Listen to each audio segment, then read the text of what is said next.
You ask Tiger to solve. This deals with linear equations with one unknown. The final result is x equals -3. Let's solve it step by step. Isolate the x. Multiply both sides by x plus 3.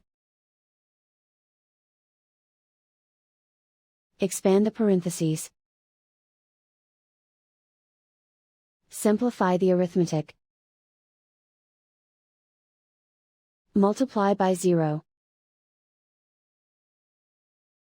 Group all constants on the right side of the equation.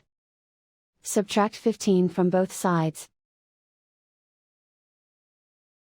Simplify the arithmetic.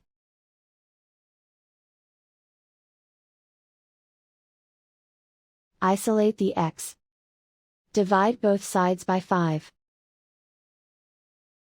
Simplify the fraction. Find the greatest common factor of the numerator and denominator. Factor out and cancel the greatest common factor. And so the final result is x equals -3.